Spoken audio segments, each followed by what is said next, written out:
Salakanagara, berdasarkan naskah Wangsa Kertapustaka, Raja-Raja ke-1 Bumi Nusantara, yang disusun sebuah panitia dengan ketuanya Pangeran Wangsakerta, diperkirakan merupakan kerajaan paling awal yang ada di Nusantara. Salakanagara diyakini sebagai leluhur suku Sunda. Hal dikarenakan wilayah peradaban Salakanagara sama persis dengan wilayah peradaban orang Sunda selama berabad-abad. Dan yang memperkuat lagi adalah kesamaan kosakata antara Sunda dan Salakanagara. Di samping itu ditemukan bukti lain berupa jam Sunda atau jam Salakanagara, suatu cara penyebutan waktu atau jam yang juga berbahasa Sunda. Nama ahli dan sejarawan yang membuktikan bahwa Tatar Pasundan memiliki nilai-nilai sejarah yang tinggi.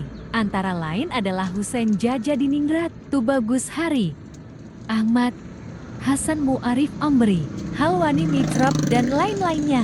Banyak sudah temuan-temuan mereka disusun dalam tulisan-tulisan, ulasan-ulasan maupun dalam buku. Belum lagi nama-nama seperti John Nixik, Takashi, Atja, Saleh Danasasmita, Yosef Iskandar, Claude Gelau, Ayat Rohaidi, Wisnu Handoko, dan lain-lain yang menambah wawasan mengenai Banten menjadi tambah luas dan terbuka dengan karya-karyanya. Dibuat baik dalam bahasa Indonesia maupun bahasa Inggris. Tokoh awal yang berkuasa di sini adalah Akitirem. Konon, kota inilah yang disebut Argir oleh Ptolemeus dalam tahun 150. Dikarenakan Salakanagara diartikan sebagai negara perak dalam bahasa Sanskerta.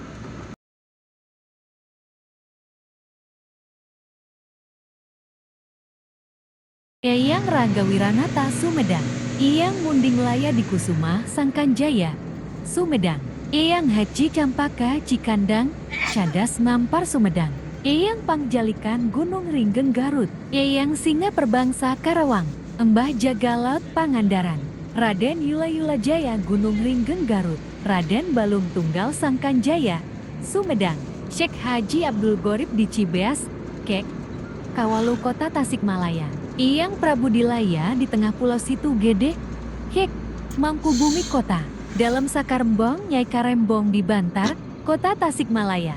Eyang Dipa Manggal yang tak lain dan tak bukan adalah Eyang Prabu Tajimalela, 188.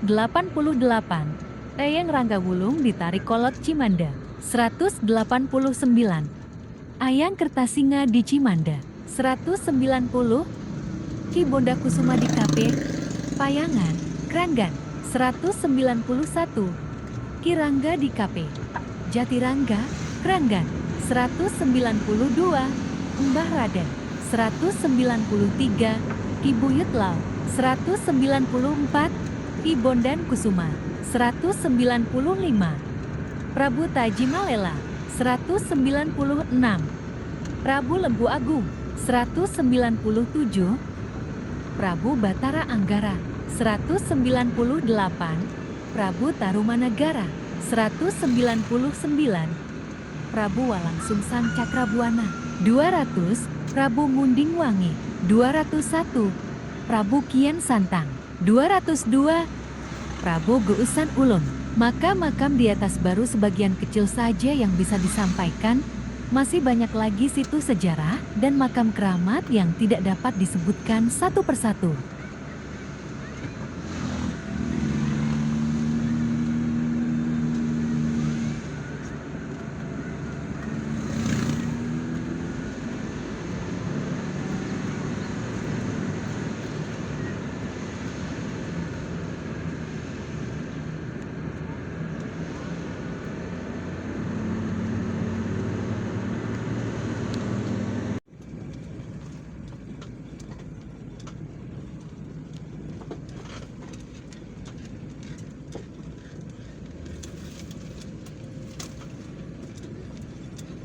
Tadi nalon mau si abang mereka ngajak si Diki aing bikin.